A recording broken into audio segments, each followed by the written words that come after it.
सुखदेव भगवान की जय। अब प्रणयन तो कर दिया, पर अब सुनाऊं किसको, किसको पढ़ाऊं, उसके लिए पात्रता चाहिए। तो उन्होंने अपने 2 शिष्यों को भागवत के 2 श्लोक पढ़ा दिए, जैमिनी आदि शिष्यों को, और कहा कि तुम इन श्लोकों को जंगल में जाकर के जहां मेरा पुत्र सुखदेव है उनको सुनाओ, तो हो सकता है सुखदेव वापस आ जाए, तब मैं उसको भागवत पढ़ाऊंगा। वही जंगल में गए। अभी कथा आई थी ना, सुखदेव जी ने जब जन्म लिया तो सीधे जंगल में चले गए, संन्यास धारण कर लिया और चले, हम इस संसार के चक्कर में नहीं पड़ते, हम चले जाते हैं। शिष्यों को भेजा इस श्लोक का वाचन करना। बर्हा पीडम नटवर बपु कर्णयो कर्णिकारं बिभ्रल बासः कनक कपिशं वैजयन्तीं च माला रन्ध्रान् वेणो रदरसुदया पूरयन् गोपवृन्दे वृन्दारण्यं स्वपदरमणं प्राविशत् गीतकीर्तिः। इस श्लोक का वाचन जब किया एक शिष्य ने, तो सुखदेव जी के कानों में वो आवाज आई, सुन लिया। इसमें भगवान की झांकी का वर्णन है। पर हा पीडम, मयूर मोर मुकुट धारण करते हैं भगवान श्री कृष्ण। जब ब्रज में रहे, गोकुल में रहे, तो सोने का मुकुट धारण नहीं किया, मोर मुकुट, उसको कहते हैं बरहा। बरहा माने मोर, मयूर। मयूर का मुकुट क्यों धारण करते हैं? मयूर परम योगी पक्षी है, परम तपस्वी पक्षी है, इसलिए जो योगी होता है, तपस्वी होता है, उसको भगवान सिर में धारण करते हैं। वो चाहे कोई हो, जीव जंतु, पशु पक्षी, मृग कीट पतंग, जो भी, उसको भगवान सिर में धारण करते हैं। परंतु वो इतना दिव्य मुकुट, भगवान उससे कितने सुंदर लग रहे हैं। कर्णयो कर्णिक, कानों में कनेर के फूल, फूलों के कुंडल। हाँ, एक ही यहाँ पर एक वचन में कहा है कर्णयो, कर्ण तो 2 हैं, एक कर्णिकारम एक। तो इसका क्या मतलब है? तो कहते हैं यहाँ पर जो है कवि की एक अपनी, या वो जो नाटक करता है, जैसे कोई नाटक कर रहा है, पात्र, उसकी उन्मत्तता है। एक कनेर के कुंडल को कभी इस कान में धारण करता है, कभी इस कान में धारण करता है। कर्णयो कर्णिकारं बिभ्रदवासः कनक कपिशं, पीतांबर धारण करते हैं प्रभु, विद्युत जैसी, विद्युत को मात देने वाले, बिजली भी को विद्युत मात देने वाले, ऐसा पीतांबर धारण करते हैं। वैजयंतीं च मालाम, और वन्य पुष्पों की माला उसको कहते हैं वैजयंती माला, जो सिर से और पैर तक लहराती है, सिर से पैर तक। ये झांकी का वर्णन जब सुना, और रंध्रान वेणु, हाथ में क्या है, वेणु, बंसी, उसको बजा रहे हैं। जिस बंसी नाद सुनकर के आगे वर्णन आएगा बंसी का, तो संसार जो जड़ है वो चेतन हो जाता है, वो जो चेतन है वो जड़ हो जाता है। बोलो जय श्री कृष्ण। उस वेणुनाद को सुनकर के ऐसा दिव्य और मनोहर वर्णन। वृंदारण्यम स्वपदरमणम, स्वपदरमणम, वृंदारण्य में जब प्रवेश कर रहे हैं प्रभु, अपने पद से वो रमणीयता उसकी हो रही है। एक बात, दूसरी बात, यह स्वपद रमणम, भगवान का अपना पद कौन है? बैकुंठ धाम। बैकुंठ धाम से भी रमणम ने रमणीय हो गया है वृंदावन धाम, बैकुंठ से बढ़कर हो गया है। और वास्तव में वृंदावन एक अलग ही उसका महत्व है, महात्म्य है। स्वपद रमणम, प्रावेशत गीत कीर्ति, पीछे पीछे ग्वाल बाल चल रहे हैं भगवान की कीर्ति को गाते गाते। ये झांकी का वर्णन जब सुना सुखदेव जी, तो ध्यान टूट गया। ऐसी छवि जिसकी है, देखो, जो निराकार निर्गुण ब्रह्म के उपासक हैं, और भगवान में ऐसी दिव्यता है, ऐसे गुण हैं, इसलिए तो उनको निर्गुण कहते हैं। निर्गुण माने निश्चेषः गुणः वसन्ति यस्मिन, समस्त गुण जिनमें, समस्त कल्याणकारी गुण जिसमें हैं उसको निर्गुण कहते हैं। हाँ, और सगुण जिसमें दिव्याति दिव्या लौकिक गुण वास करते हैं उसको सगुण कहते हैं। तो भगवान दोनों है, निर्गुण भी है और सगुण भी है। अब सुखदेव जी ने सोचा बड़ी दिव्य झांकी है, ऐसी झांकी का तो दर्शन करना चाहिए। फिर सोचा कि अरे दिखने में तो अच्छा है, गुण न जाने कैसे हैं। बोलो जय श्री कृष्ण। और कोई दिखने में तो अच्छे होते हैं पर अंदर देखो तो काला ही काला होता है, और कोई बाहर से तो काला होता है लेकिन अंदर से जो है गोरा होता है। गोरे का मतलब है पवित्र होता है, निर्मल, भारी कोमल होता है। और कोई बाहर से दिखने में बहुत सुंदर होते हैं और अंदर से दुर्गुण ही दुर्गुण दिखाई देते हैं। छोड़ो, तब तक दूसरे चेले ने दूसरा श्लोक गा दिया। अहो बकीयं स्तनकालकूटं जिघांसयापाय यदप्यसाध्वी लेभे गतिं धातृच्युतां ततोऽन्यं कं वा दयालुं शरणं व्रजेम, कं वा दयालुं शरणं व्रजेम। अब पहले के श्लोक में तो झांकी का वर्णन किया, भगवान का श्री विग्रह कितना सुंदर है, और इस श्लोक में भगवान के स्वभाव का वर्णन किया। जो सुखदेव जी सोच रहे थे स्वभाव न जाने कैसा है, इस श्लोक में स्वभाव का वर्णन हो गया। अहो बकीयम स्तन कालकूटम, पूतना आई थे ना, और कालकूट नाम के विष को लगा के आई थी स्तनों पे स्तनपान कराने के लिए, और भगवान ने उसको उद्धार कर दिया तो उसको माता का दर्जा दे दिया।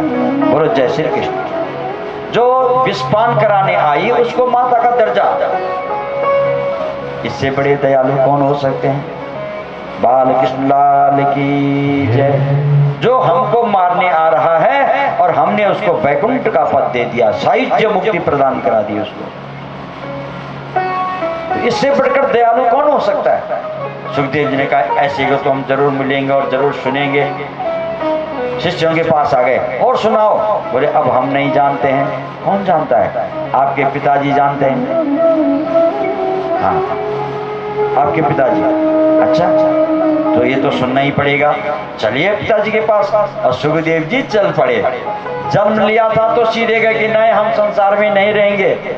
आज भगवान के झांकी ने, भगवान के चरित्र ने उनको आकर्षित कर दिया अपनी तरफ, और तुरंत चल पड़े इधर। जब आए अपने पूज्य पिता श्री व्यास जी के पास, पिताजी हमको भागवत पढ़ाइए। पिताजी ने कहा पहले वेदांत पढ़िए जनक महाराज के पास।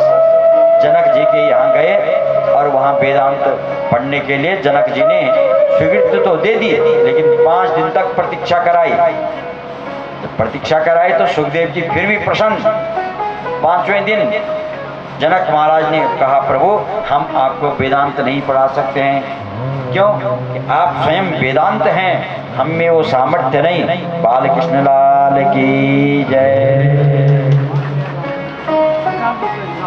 विशाल गुप्ता जी, हमारे माननीय राज्य मंत्री जी विशाल गुप्ता जी, आप पधारे हैं। बहुत बहुत अभिनंदन, बहुत बहुत साधुवाद आपका। इस व्यासपीठ के माध्यम से आपका मैं अभिनंदन करता हूँ, साधुवाद ज्ञापित करता हूँ। आपने अपना अमूल्य समय निकाल कर हमें यहाँ पर दिया, इसके लिए आपका बहुत बहुत अभिनंदन और बहुत बहुत स्वागत। धन्यवाद।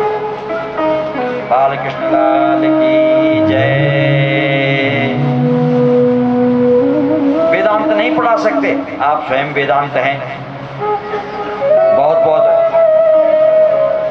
अभिनंदन किया सुखदेव जी को, और सुखदेव जी को भागवत पढ़ाना शुरू कर दिया। किसने?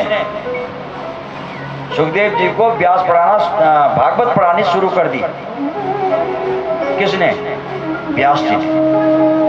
और वही 18,000 श्लोकों की संहिता, 12 जिसमें स्कंद हैं, श्रीमद् भागवत सुखदेव जी को पढ़ाई। बोले व्यास देव भगवान की जय, सुखदेव भगवान की जय। 2 मिनट के लिए हरिनाम संकीर्तन करके और फिर हम आगे अब भागवत जो सुनाते हैं, किसको सुनाते हैं, उसमें चर्चा में चलेंगे। जय जय राधा रमण हरि बोल, जय जय राधा रमण हरि बोल, जय जय राधा रमण हरि बोल, जय जय राधा रमण हरि बोल। सब बोलिए, जय जय राधा रमण हरि बोल, जय जय राधा रमण हरि बोल, जय जय राधा रमण हरि बोल, जय जय राधा रमण हरि बोल। हरि बोल हरि बोल हरि बोल हरि बोल हरि बोल हरि बोल हरि बोल हरि बोल हरि बोल हरि बोल हरि बोल हरि बोल हरि बोल हरि बोल हरि बोल हरि बोल। राम बोल राम बोल राम बोल राम बोल राम बोल राम बोल राम बोल राम बोल। श्याम बोल श्याम बोल श्याम बोल श्याम बोल श्याम बोल श्याम बोल श्याम बोल श्याम बोल। जय जय राधा रमण हरि बोल, जय जय राधा रमण हरि बोल, जय जय राधा रमण हरि बोल, जय जय राधा रमण हरि बोल। ताली बजाइए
धृतराष्ट्रपुत्रे।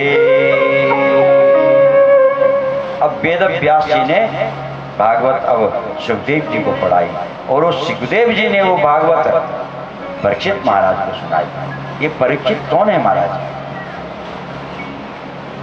जब परीक्षित का प्रसंग आया तो इधर सूत जी पांडवों के उस प्रसंग पर आ जाते हैं जहां महाभारत का युद्ध समाप्ति पर था।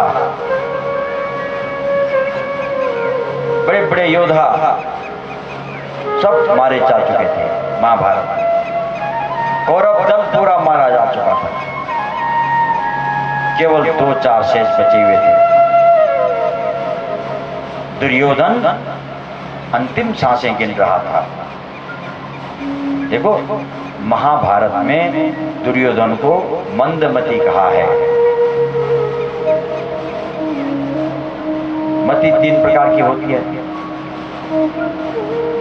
एक होती सामान्य मति, मति माने बुद्धि। सामान्य मति वो होती है जो अपना भी हित चाहे और दूसरे का भी हित चाहे। ये सामान्य मति है, भैया हमारा भी भला हो आपका भी भला हो, ये मति है। और एक होती है सुमति, उससे और बढ़कर मुझे भले ही कष्ट हो लेकिन आपका बुरा ना हो, आपका हित हो जाए, ये सुमति है।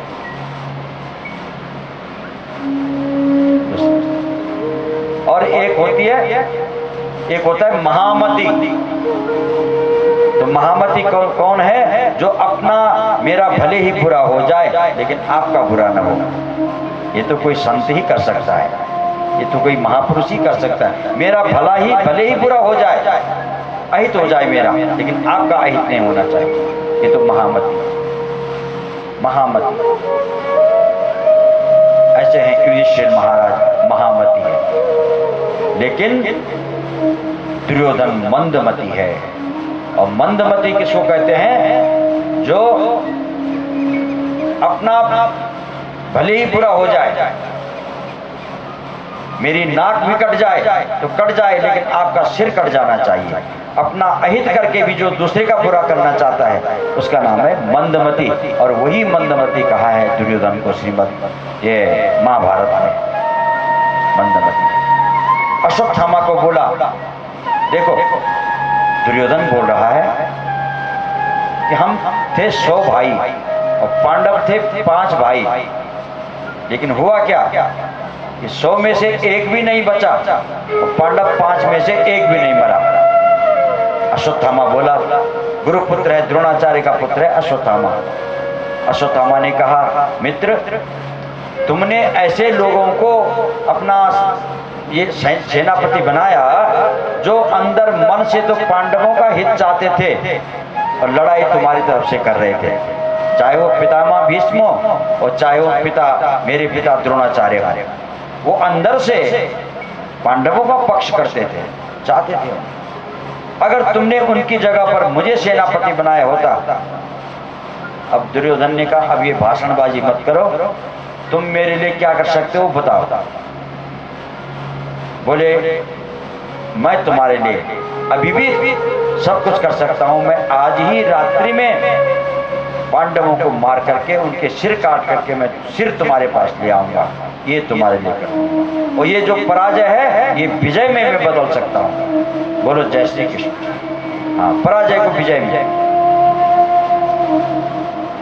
गया अश्वत्थामा, भगवान की लीला है, कर्तुम अकर्तुम अन्यथा कर्तुम समर्था। होता वही है जो परमात्मा चाहता है। आज प्रभु ने कहा, आज हम कहीं और जाएंगे, यहाँ शिविर में नहीं रहेंगे। और भगवान पांडवों को लेकर कहीं बाहर चले गए, अन्यत्र चले गए रात्रि विश्राम के लिए। और वहां जिस शिविर में पांडव स्वयं सोते थे, उस शिविर में आज पांडवों के ही पुत्र, द्रौपदी के पुत्र, पांच पुत्र थे द्रौपदी के, वो पांचों के पांचों सो गए।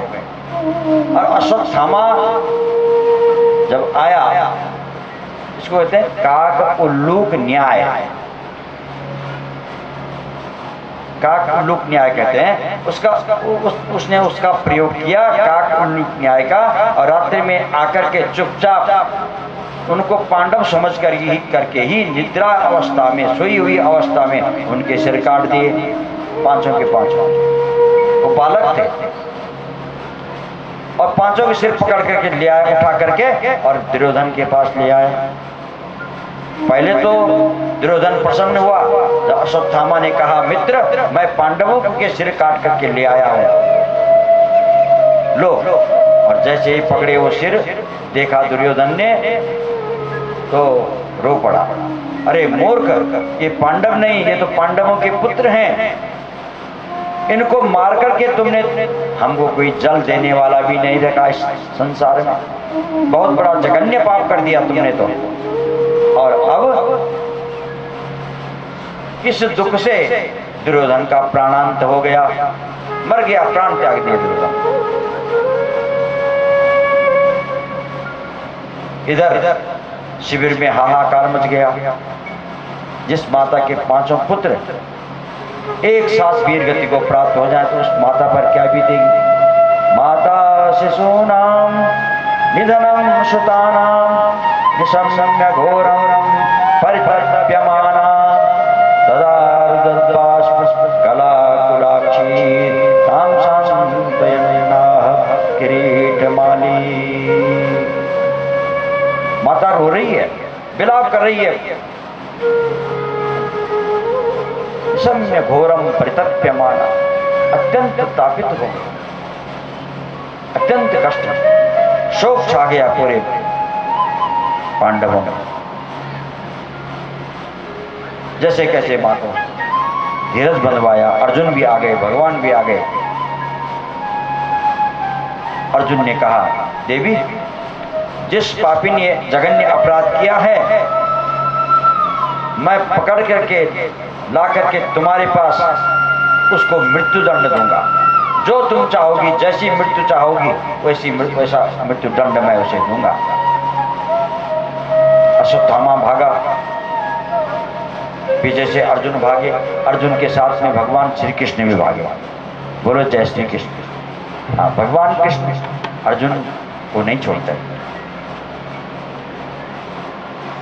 तो जब भाग रहे थे, अश्वत्थामा घबराया, उसने ब्रह्मास्त्र छोड़ दिया अर्जुन को मारने के लिए। भगवान ने कहा तुम भी ब्रह्मास्त्र छोड़ो। अर्जुन ने भी ब्रह्मास्त्र छोड़ा, शांत हो गया। पकड़ लिया अश्वत्थामा को। भगवान ने कहा इसको मार दो, यहीं पर मार दो, अभी मार दो इसको। अर्जुन ने कहा प्रभु मैंने प्रतिज्ञा की है कि द्रौपदी के सामने ला करके मैं इसको मारूंगा। अब जब द्रौपदी के सामने लाए, भगवान ने कहा तुम्हारी इच्छा, लाए। अर्जुन ने कहा देवी बताओ कैसी मृत्यु इसको दूं, इसके काट करके टुकड़े टुकड़े करूं, या अग्नि में जलाऊं, या पहाड़ से गिराऊं, कैसी मृत्यु दूं, बोलो आप। देवी ने विचार किया, द्रौपदी ने, और कहा उवाच चा सहन्त्यस्य वन्दनानयनं सति मुच्यताम् एष ब्राह्मणो नितरां गुरु। इसको छोड़ दो। देखो द्रौपदी है, द्रौपदी क्या है, द्रौपदी सात्विक बुद्धि है।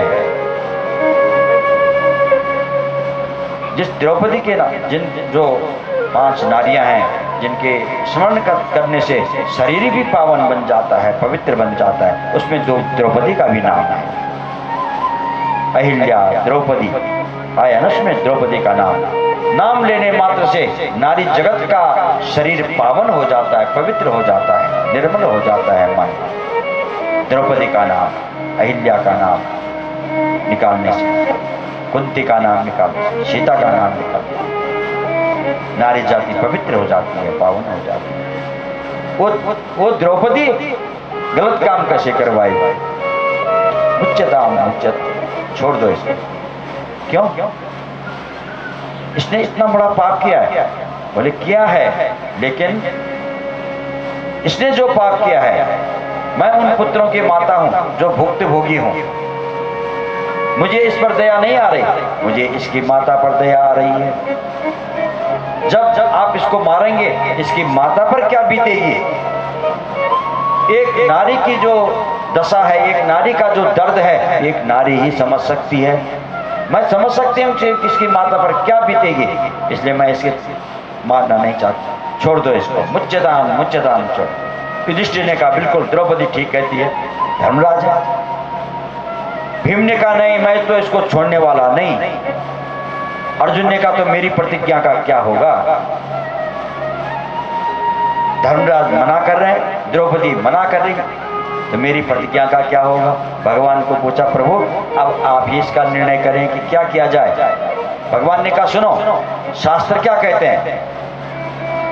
ब्रह्म बंधुर्न हंतव्य आतताई वदार्हण मय्येवो भयमाम्नातम परिपाह्यनुशासनम।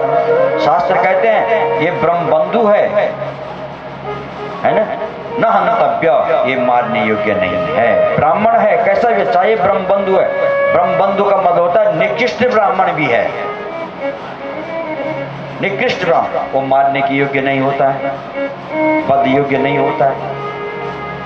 परंतु ये बड़ा आताई है, इसने बड़ा जघन्य पाप किया है, इसलिए बदारणा, इसलिए मारने योग्य भी है। मय्येवो वयमाम्नातम परिपाह्यनुशासनम। मैंने जो दोनों ये बातें कही हैं, इनका तुम परिपालन करो। अर्जुन ने कहा महाराज आपकी जय हो। ये कौन सा निर्णय है? इसको मारो भी और मारो भी मत। ये कौन सा निर्णय हुआ? भगवान ने कहा शास्त्र जो कहते हैं वो मैंने बात तुमको बता दी। अच्छा अब एक मैं व्यवहारिक बात भी तुमको बताता हूं। बोलो प्रभु। भगवान ने कहा सुनो, युधिष्ठिर तुम्हारे बड़े भाई हैं और बड़े भाई तुम्हारे जो कह रहे हैं उसका पालन करना तुम्हारा धर्म है। युधिष्ठिर मना कर रहे हैं मत मारो, ऐसे बड़े भाई की आज्ञा का पालन करना तुम्हारा धर्म है। एक बात। तो दूसरी बात, तुम क्षत्रिय हो और तुम्हारी प्रतिज्ञा है, तो क्षत्रिय अभी अपनी प्रतिज्ञा कभी नहीं टालता, भले ही प्राण दान दे दे, प्राणों की आहुति दे दे, फिर क्षत्रिय अपनी बात को नहीं टालता, अपनी प्रतिज्ञा को नहीं। तुम क्षत्रिय हो तो अपनी प्रतिज्ञा मत भूलना और बड़े भाई की आज्ञा का पालन भी जरूर करना। जय हो टेढ़ी टांग वाले बाबा, टेढ़ी टांग वाले भगवान की जय। भगवान का श्री विग्रह ही टेढ़ा है। चरण टेढ़े, कमर टेढ़ी, गर्दन टेढ़ी। जब ऐसे मुरली बजाते हैं कमर गर्दन भी टेढ़ी, ऊपर से नीचे तक टेढ़े टेढ़े। और महाराज आपका निर्णय भी टेढ़ा। भगवान ने कहा हमको सीधा बोलना आता ही नहीं है, अब अर्थ आप लगा लो। तुरंत गीता का ज्ञान प्रकट हो गया। गीता का ज्ञान सुना था अर्जुन ने। संभावित कीर्ति मरणाद अतिरिच्यते। जो सम्मानित व्यक्ति है, संभ्रांत व्यक्ति है, उसका अपमान करना मृत्यु से बढ़कर है। बोलो जय श्री कृष्ण। ये ज्ञान अर्जुन को हो गया। तुरंत तलवार निकाली और मणिमंजहार मूर्धन्यम द्विजस्य सह मूर्धजम, और तलवार से उसको अर्धमुंडन कर दिया।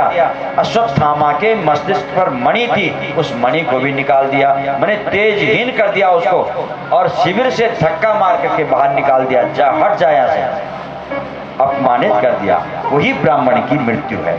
बोलो जय श्री कृष्ण। ब्राह्मण हो या कोई हो, सम्मानित व्यक्ति अगर उसका अपमान होता है तो मृत्यु के समान है, उसको हटा दिया।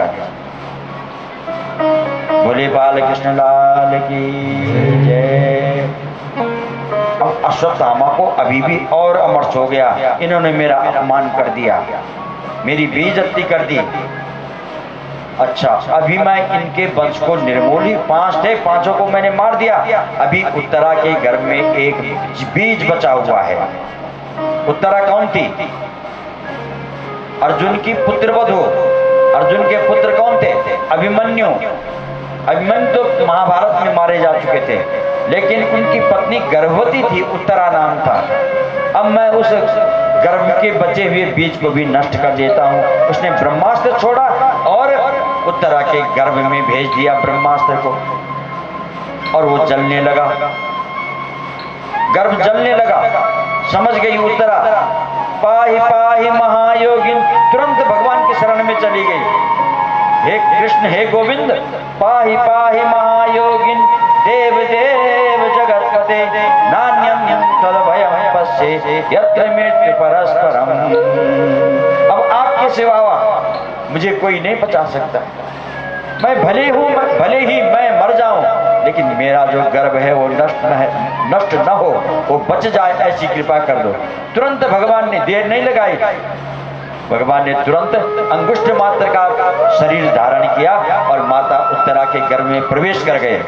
इसीलिए कहा कर्तुम अकर्तुम अन्यथा कर्तुम। भगवान को गर्भ में जाने से भी दोष नहीं लगता है, क्योंकि समर्थ हैं। गर्भ में प्रवेश कर गए और वहां भगवान ने अपने सुदर्शन चक्र से उस ब्रह्मास्त्र को शांत किया और बालक की रक्षा कर दी। वही तो परीक्षित हुआ महाराज। बोले परीक्षित महाराज की, श्री कृष्णचंद्र भगवान की। और तुरंत बाहर आ गए और कहा मैं पांडवों से, अब मैं द्वारिका चलता हूँ, आप लोग शासन करो, प्रशासन करो, आप लोग राजा बन गए। कुंती मां सामने आ गई, चरणों में गिर गई। बुआ जी आप ऐसा अनर्थ क्यों कर रही हैं, आप मेरे चरणों में क्यों गिरे? बोले नहीं, मैं आपके चरणों में नहीं गिर रही हूँ, मैं आपको नहीं प्रणाम कर रही हूँ। किसको कर रही हूँ? नमस्ते पुरुषं ताद्यम ईश्वर प्रकृते परम अलक्ष्यम सर्वभूतानां अंतर्बहिरवस्थितम्। मैं आपको नहीं प्रणाम कर रही हूं, मैं तो नमस्ते पुरुषम ताद्यम आदि पुरुष नारायण उसको प्रणाम कर रही हूं, है ना। कृष्णाय वासुदेवाय देवकी नंदनाय नंद गोप कुमाराय गोविंदाय नमो नमः। अनेकों नामों से पुकारा कृष्ण को और प्रणाम करती है, चरणों में गिरती है। अच्छा तो चलो मैं भगवान मानो, तो मांगो मेरे से कुछ वरदान मांगो। पहले भगवान विनोद में आ गए। बुआ जी तू मेरे को भगवान मान रही है, मैं तो आपका भतीजा हूं, पर आपके मानने क्या, मानो मैं भगवान हूं तो मांगो मेरे से वरदान। इस मजाक में आ गए प्रभु, विनोद में आ गया। जब तक मांग की बात आई तो सब सुभद्रा द्रौपदी कुंती विराट तनया सब आ गए। किसी ने भक्ति मांगी, किसी ने शक्ति मांगी, किसी ने भोग मांगा, किसी ने कुछ मांगा, किसी ने कुछ मांगा। भगवान ने कहा बुआ जी आप मांगो ना, आप क्यों नहीं मांग रही हैं? माता ने क्या मांगा? माता ने कहा मुझे विपत्ति दो। बोलो जय श्री कृष्ण। विपत्ति दो मुझे। बुआ जी आप जान रही क्या मांग रही हैं आप? बोले हाँ मैं जान रही हूँ, जानबूझ के मांग रही हूँ। जब जब विपत्ति मिली तब तब आपके दर्शन होते गए, चाहे वो लाक्षागृह हो। लाक्षागृह में जब मेरे पांडवों, मेरे सहित हमारे पांडवों बच्चों को पांचों को जलाने का प्रयास, कुछ चेष्टा की गई, आपकी कृपा से वहां से भी बचे। विष के लड्डू खिलाए, वहां से भी बचे। कौन क्या क्या संकट नहीं आए, और जब जब संकट आए तब तब आपके दर्शन। दुर्वासा जी जब आए वनवास काल में 1000 शिष्यों सहित भोजन कराओ। द्रौपदी भोजन कर चुकी थी, वो अक्षय पात्र था ना द्रौपदी के पास। अक्षय पात्र में जब द्रौपदी भोजन कर लेती थी तब वो कुछ नहीं कर सकती। तो ऐसे समय में दुर्वासा जी आए, हमें भोजन करना है 1000 शिष्यों के साथ। दुर्योधन ने ही भेजा था उनको, तो भोजन करा नहीं पाएगी, शाप दे देंगे दुर्वासा। तो उस परिस्थिति में भी आपने ही तो बचाया। कौन कितना बड़ा संकट आ गया था, दुर्वासा के शाप से उसी समय क्षण में भस्म हो जाते मेरे पांडव। लेकिन आप आए, आपने कहा द्रौपदी बहन भोजन कराओ। द्रौपदी ने कहा प्रभु यही तो संकट है यहाँ। भगवान ने कहा वो संकट मैं संभाल लूंगा, तुम केवल मुझे भोजन कराओ। शेष नहीं है, अब तो बर्तन भी मांझ दिया मैंने। भगवान ने कहा लाओ वो बर्तन। वो मांझा वो बर्तन लाया। कहीं किसी कोने में एक छिलका साग का लगा हुआ था, भगवान ने उसको निकाला और अनेन विश्वात्मा त्रिव्यंताम, इससे विश्व की आत्मा तृप्त हो जाए।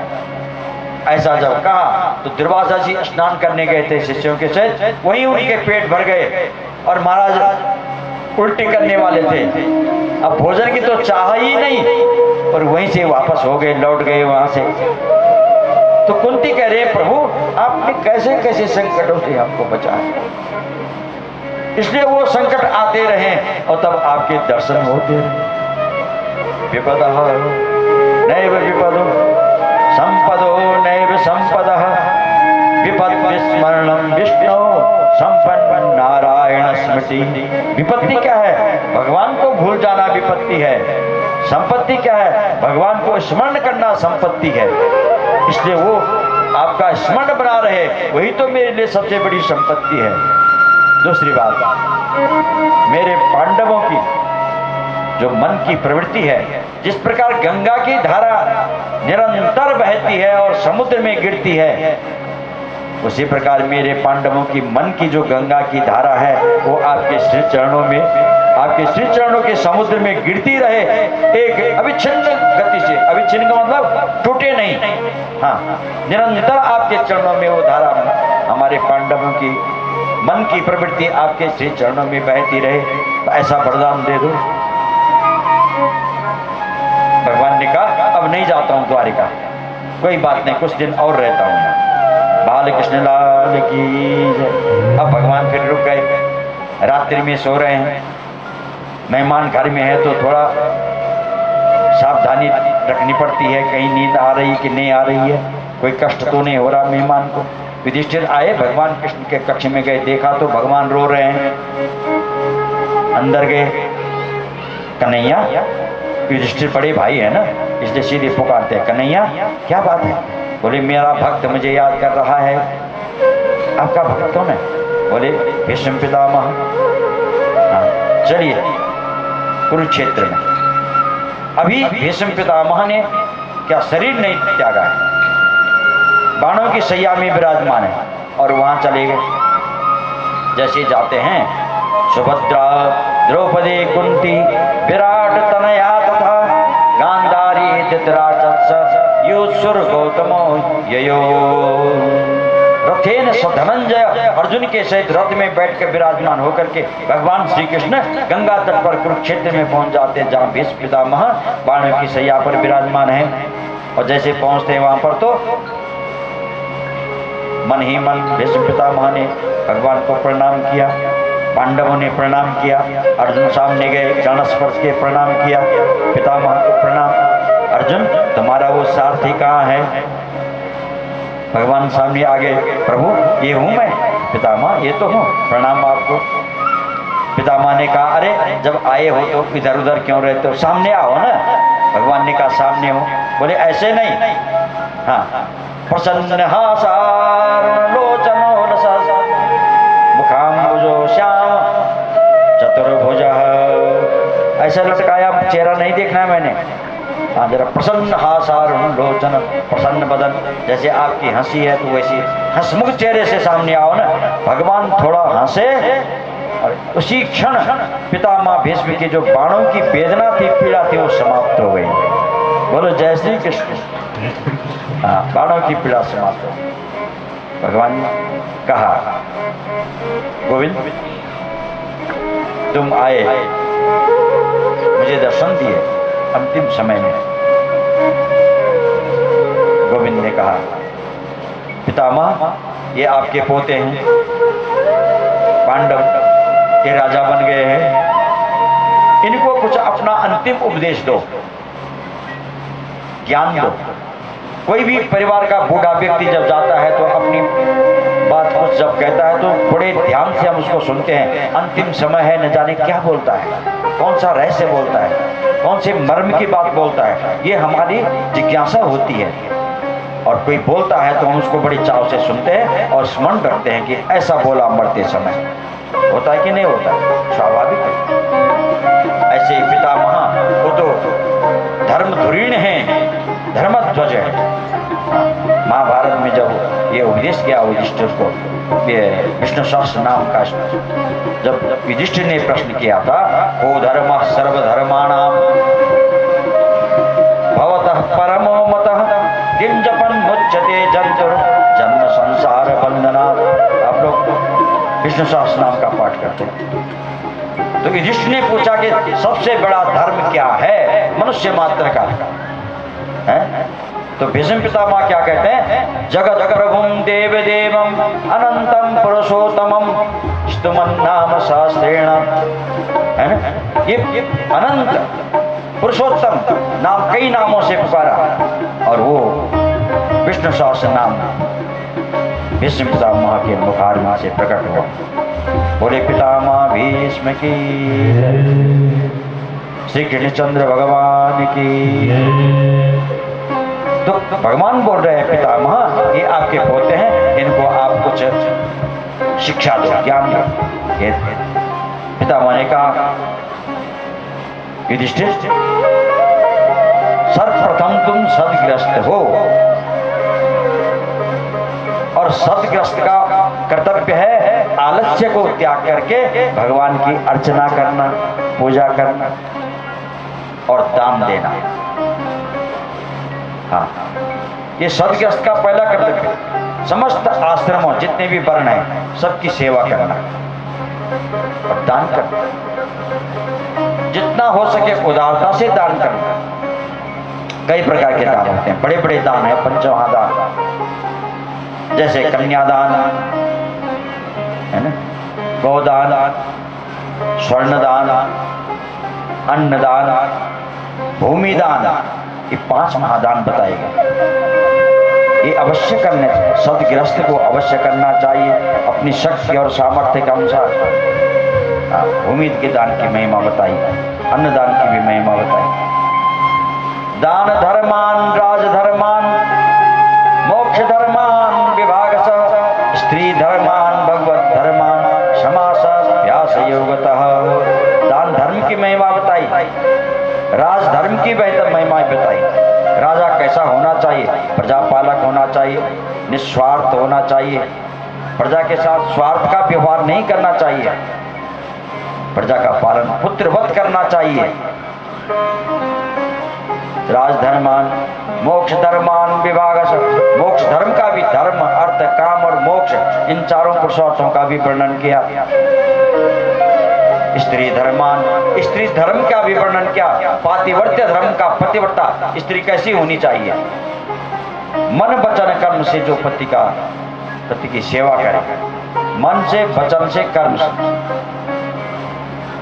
स्त्री धर्मान भगवत धर्म का भी व्याख्यान किया। समास व्यास योग, कहीं विस्तार से कहीं संक्षिप्त रूप से इस प्रकार से सारे। और पाप करना तो पाप है ही, लेकिन पाप को करते हुए देखना महापाप है। बोल रहे थे तो द्रौपदी हंस गई और फिर लज्जित भी हो गई। बोलो जय श्री कृष्ण। परिवार के बूढ़े और इतने बड़े ज्ञानी भीष्म पितामह धर्म के स्तंभ हैं, सबसे बड़े संसार में, है ना। 12 भागवतों में जिनका नाम है, 12 महाभागवतों में स्वयंभू नारद शंभु कुमार कपिलो मनु, है ना। स्वयंभू नारद शंभु कुमार कपिलो मनु, उन्हीं में भीष्म पिता का नाम भी आता है। बलिर्भया सखिर भयम, 12 भाग महाभारत, ये 12 महाभागवत हुए। प्रहलाद जनको भीष्म ये आया, कभी कभी विस्मरण हो जाता है। प्रहलाद जी, जनक महाराज और भीष्म पितामह। बलिर्भया सखिर भयम, इनमें इन महाभागवतों में इनका नंबर है भीष्म पितामह। ऐसे महाभागवत कोई और अंतिम क्षण में कोई ज्ञान उपदेश कर रहे हैं और एक परिवार की पुत्र वधू हंस जाए, आश्चर्य की बात। पितामह ने कहा, देवी बेटी तुम क्यों हंसी? लज्जित हो गई द्रौपदी, क्योंकि भावना में हंस गई, लज्जित हो गई। कहा पितामह आप अन्यथा मत लेना। मैं ऐसी भावना में बह गई थी, क्षमा करने मेरे को। पितामह ने कहा नहीं, तुमको बताना पड़ेगा। नहीं माने तो तब क्या करती द्रौपदी? बताना पड़ा पिताजी कि जब मेरी लाज जा रही थी, मुझे सभा के बीच में निर्वस्त्र किया जा रहा था, मेरा चीर हरण किया जा रहा था। चीर हरण का मतलब है वस्त्र हरण किया जा रहा था और निर्वस्त्र मुझे नग्न किया जा रहा था। उस सभा में आप भी विराजमान थे। आप जैसे धर्म धुरीण, आपके सामने काल भी नहीं टिक सकता है, तो दुर्योधन क्या चीज है, कौरव क्या चीज थी आपके सामने। लेकिन आप उस महापाप को देखते रहे और सिर नीचा कर दिया। आप कुछ नहीं किया। वो तो कन्हैया नहीं होते तो न जाने क्या हो जाता। प्रभु ने मेरी इज्जत बचा दी। तो वो महापाप आपने क्यों देखा? बेटी, तुमने ठीक कहा। जब तुम लोग आ रहे थे ना यहाँ, तो कन्हैया ने और मैंने, भगवान कृष्ण ने और मैंने मन ही मन बात कर दी। क्या बात की? आंखों आंखों में बात कर दी हमने। आंखें से भी बात होती है। क्या बात की? बोले मैंने कन्हैया को पूछा, हे कृष्ण, मुझे अपने 8 जन्म याद है और मैंने किसी जन्म में कोई पाप नहीं किया है, तो मुझे ये बाणों की सैया क्यों मिली? तो कृष्ण ने क्या जवाब दिया? आंखों से जवाब दिया, हे पितामह, वास्तव में आपने किसी भी जन्म में, 8 क्या किसी भी जन्म में आपने पाप नहीं किया। इसीलिए तो मैं अंतिम समय में आपको दर्शन देने के लिए आया हूं। भगवान अंतिम क्षण में दर्शन देने के लिए आ जाए, इससे बढ़कर क्या चाहिए? इसीलिए आया हूं। किंतु आपने एक वो महापाप करते हुए देखा, उसका प्रायश्चित आप भोग रहे हैं। बेटी, उसी पाप का महापाप का मैं ये प्रायश्चित भोग रहा हूं। लेकिन अब मुझे कन्हैया से बात करने दो। अब भगवान भीष्म पितामह का अंतिम क्षण, महाप्रस्थान का समय आ गया और स्तुति करते हैं, कृष्ण की स्तुति करते हैं। बड़े गदगद हैं भीष्म पितामह, अंतिम क्षण में आप आ गए और प्रार्थना करते हैं, इति मतिरु कल्पिता भगवती सात्वत पुंगवे विभूमि। इति मतिरु कल्पिता भगवती सात्वत पुंगवे विभूमि। स्वस्वमुपगते क्वचित् हर्तुं प्रकृतिमुपे व्यवहित पिता पितृनामुखं निरीक्ष्य स्वजन पदाद्विमुखस्य दोषबुद्ध्या कुमतिं महरत् आत्मविद्यया शरणरति तस्य परमस्य मेस्तु। इति मतिरु कल्पिता भगवती सात्वत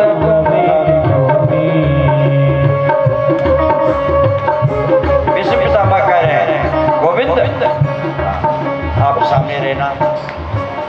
इतिमति रूप कल्पिता, मेरी एक बेटी है और मैं उसका विवाह करना चाहता हूँ। भगवान बोले, पितामह, विवाह तो आपका ही नहीं हुआ, तो आपकी बेटी कहाँ से हुई है? नहीं, मेरी मति ही मेरी बेटी है। इति मति रूप कल्पिता वितृष्णा। लेकिन तो ऐसे क्या गुण है आपकी बेटी में, उसके लिए लायक पति नहीं मिला? बोले, वो मेरी जो मति है वही मेरी बेटी है, और गुण ये है कि वो वितृष्णा, उसमें तृष्णा नहीं है, कोई भी इच्छा नहीं है, वितृष्ण बुद्धि है। हाँ, इसलिए उसके योग्य पति नहीं मिला आज तक संसार में। इति मतिरुप कल्पिता वितृष्णा भगवती शाश्वत पुंगवे विभूमि। हे शाश्वतपति श्री कृष्ण, मैं आपकी अपनी बुद्धि रूपी बेटी को आपके श्री चरणों में समर्पित करना चाहता हूँ।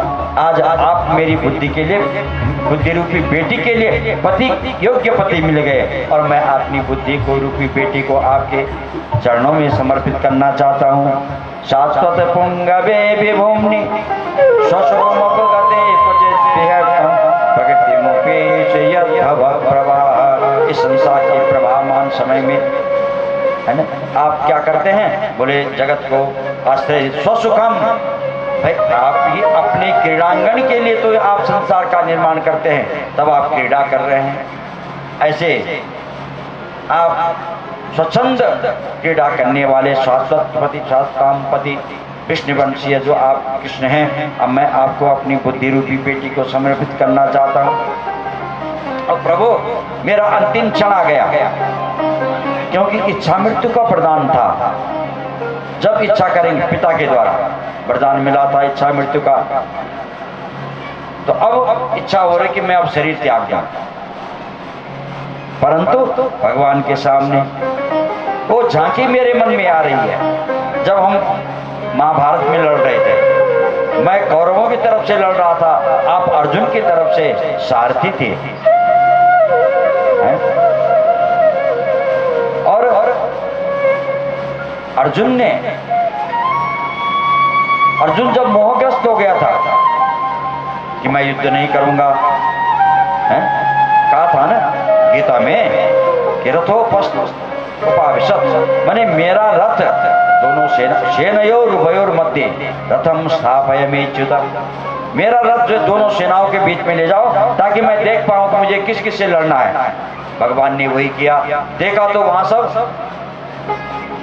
कौन है?